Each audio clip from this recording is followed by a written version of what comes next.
Eventos desagradáveis e desgraças atingem-nos para curar-nos, completar-nos. A injustiça chega aos seres humanos como oportunidade para melhorar a própria vida, para despertar em cada um o sonho de um dia ser livre. A injustiça é a via para o conhecimento de si, para a própria completude. Não pode existir justiça mais justa que a injustiça. O Dreamer falava e eu continuava a balançar a cabeça e a escrever, enquanto as lágrimas rolavam pelo meu rosto. Sua voz suavizou.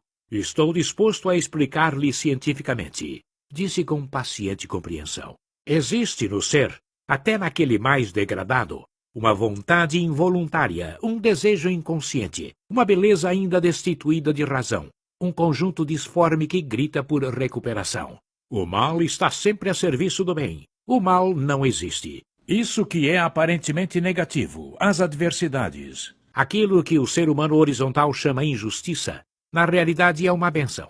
Os eventos, as ações e as circunstâncias mais injustas chegam para elevar o ser a níveis mais altos de completude, de integridade, de liberdade.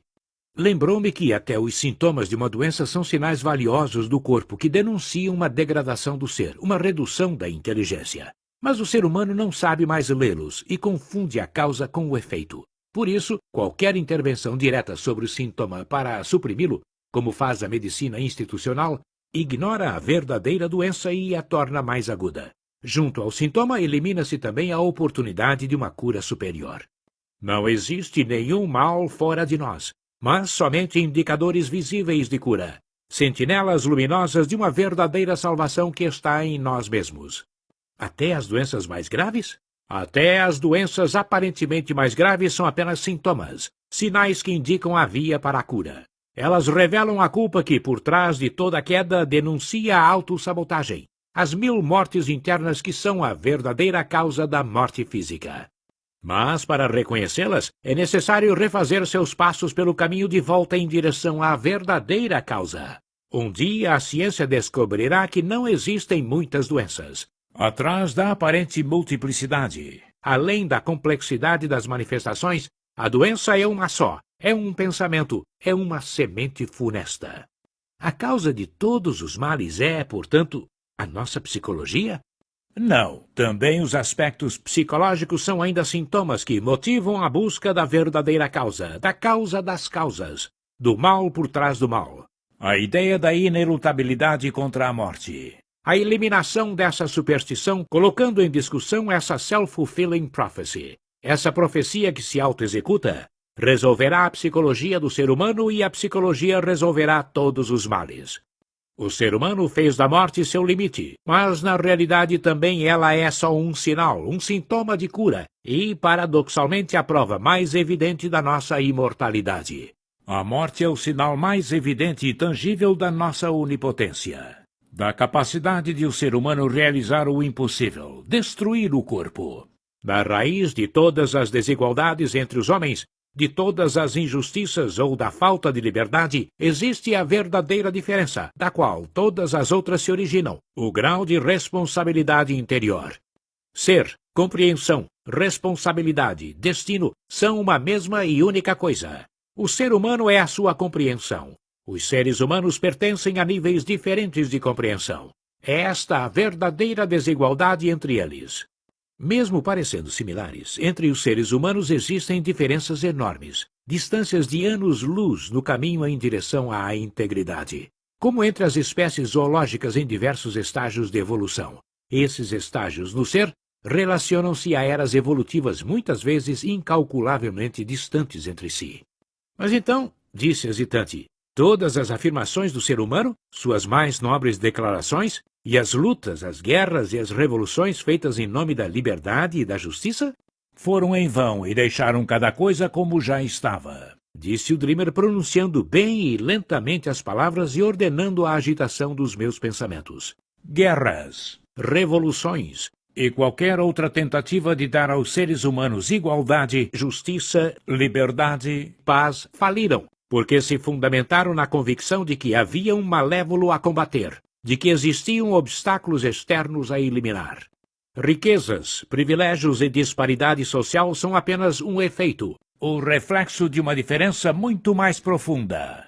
É no ser, na nossa respiração, no nosso sentir que acontece tudo. O nível do nosso ser atrai a nossa vida. A humanidade, assim como é, precisa do mal. Um ser humano comum consegue ouvir a si mesmo somente pela dor. Para sentir-se vivo, precisa do sofrimento, do antagonista, do tempo. Enquanto tal condição perdurar, a dor e tudo aquilo que o ser humano chama injustiça serão o único motor do mundo e a única força capaz de empurrá-lo em direção a estados superiores do ser. O mundo é criado pelos nossos pensamentos. Seu filho não morreu porque ainda existe um fio que liga você a mim. Como uma chama de fogo que ao crescer penetra na escuridão e domina o espaço, aquela conclusão do Dreamer penetrou na névoa do meu ser e a iluminou. Aquilo que vi emergir era insustentável. Teria desmaiado se a sua voz não chegasse a me sacudir com sua irônica gravidade. Agora, à cabeceira de seu filho, você se pergunta por quê. Pergunta-se por que sofreu um acidente. Você gostaria de saber por que sua vida é assim desastrosa. Para não encontrar seu olhar, desviei os olhos. Fixei as toras que queimavam na lareira e fingi estar absorto, acompanhando os reflexos luminosos das chamas sobre as tramas de ouro do seu colete.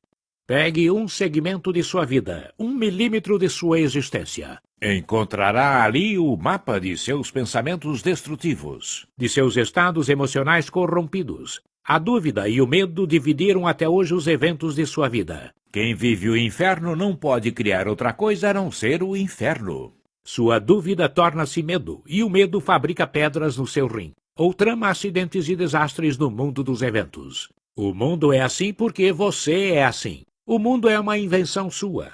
O acidente é uma tentativa do mundo de revelar-lhe sua falta de atenção, de amor, e mostrar-lhe a via da justeza. Mas você não ouve a si mesmo.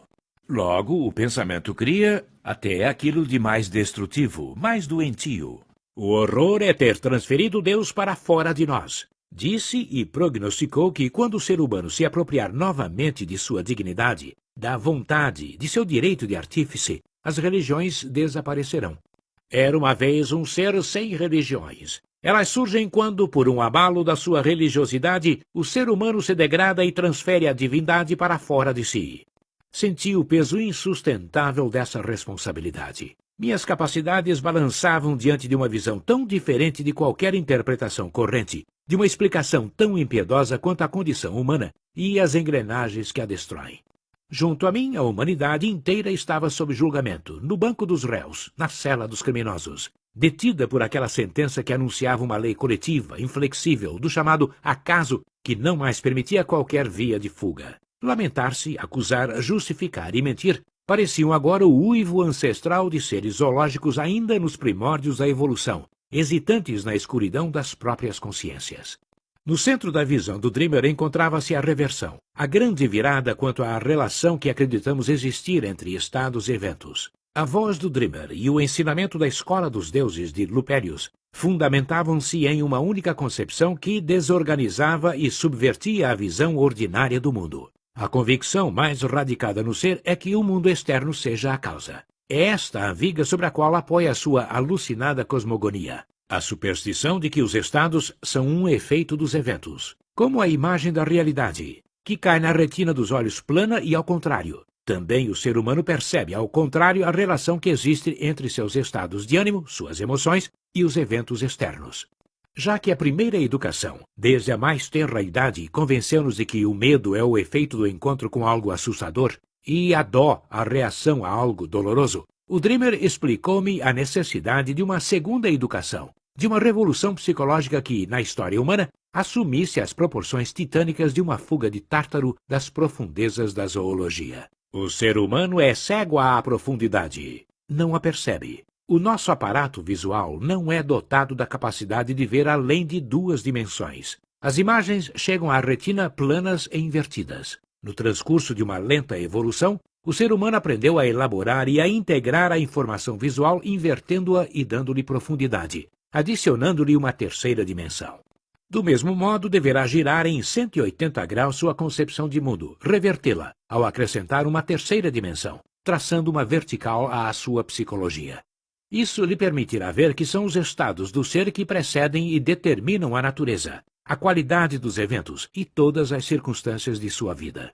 Estados e eventos são uma única e mesma coisa, concluiu o Dreamer, repetindo a síntese nesta fórmula do elemento capital da sua visão. Estados e eventos são uma coisa só. O tempo que intercorre entre eles cria, no ser humano, a ilusão de que entre os estados de ser e os acontecimentos da sua vida não existem conexões. O Dreamer, nesse ponto, parou e esperou.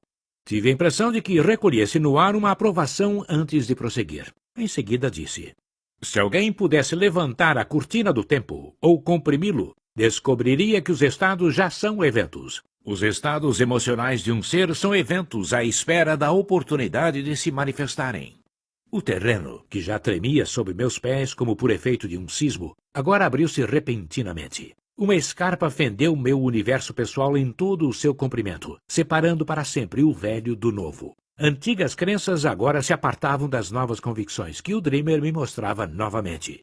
Na borda daquela fenda eu balançava. O velho sistema, suas ideias gastas consumidas por milênios, ruíam.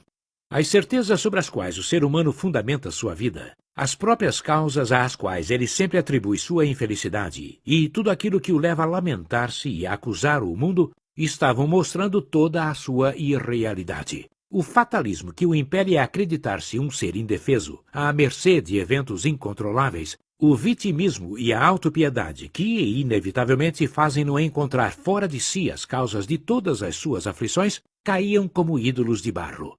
Existe no ser humano a trágica dificuldade de perceber a relação de causa e efeito entre seus estados de ser e os eventos da sua vida.